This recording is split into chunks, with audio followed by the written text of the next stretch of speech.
Hi everyone, here we are back in the garage again on a Friday night, and the hat is on because it's getting cold again. Like I said, the weather over here, bloody wonderful.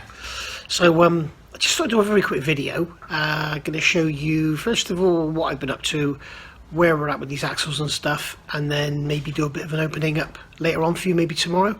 But I'll just have a little talk about these rear axle, the rear axle, not these rear axles. Let's have a look at where I am. So here we go, you can see there's the rear axle there. If you can make it out, but this is it here, because the lot of stuff in the background you can't really make it out. You can see Jess down there cleaning the wheels for me. She loves licking wheels. It's a bit strange. So there's the axle there, so it's hung up on the engine crane, and I've had a bucket down here, and I've basically washed out the inside of it with paraffin, so that'll all be nice and dry now.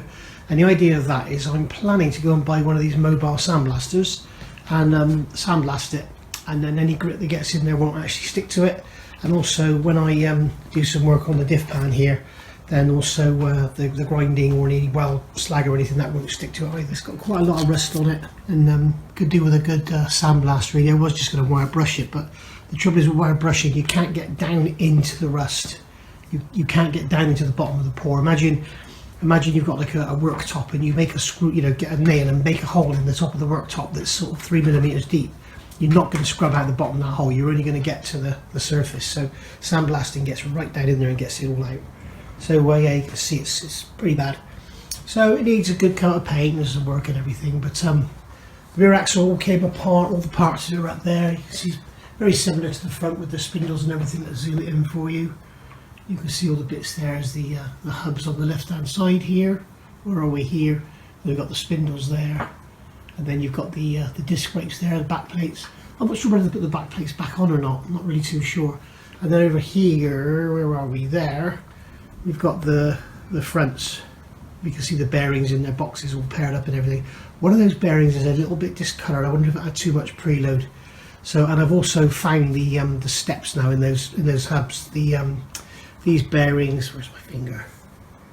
Where's my finger? Here we go. These bearings here, ones in the swivel housings, they've got a sort of step mark in them where the bearings have been overset. I think there was far too much preload on them. Like I said, one of them was a bit lumpy. That's all the scrap metal that I use for welding and stuff. The other thing I need to do is make up a jig to put these axles on that bolts to these spring seats, because when they're painted and everything, I don't want to scratch them. You can see how, moving the axle round on the axle stand here, you can see how it's scratched the paint and everything in there. So there's no point in doing all the work and then just scratching it all off. So the plan is to make some kind of stand that bolts onto here, and then that'll work for both axles then. So yeah, all looking good. Hello. I've made a TIE fighter. No I haven't, no. This is just a framework to hold the axles. And this can be used on both axles, and it's really, really handy once they're painted and everything for building them up, because if you put them on axle stands, as I said before, they scratch. So I made these little steel frames up. As you can see here, basically I can now lift the axle up, have it up on end if I want to, on the rubber mat, so it doesn't protect the ends, so it doesn't damage the ends. And work on it like that, or I could put a couple of blocks under there. And then when you put it back down, basically you can pick it up and move it around if you want to.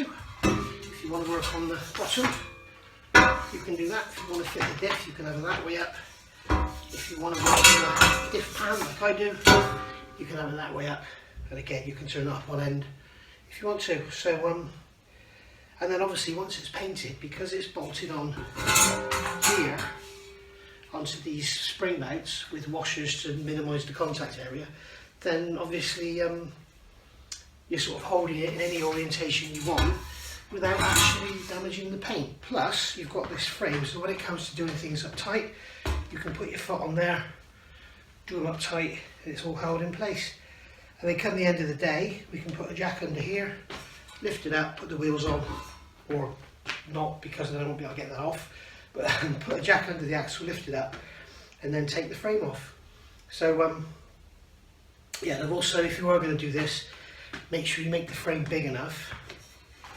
End on, you need to make sure that this area here is going to go over the swivel as it comes off. So make sure that go over the swivel and the disc brake and everything, and make sure it's wide enough that it goes over the steering arms. So there we go. I think it's a really handy little tool. As I say, both axles will fit it.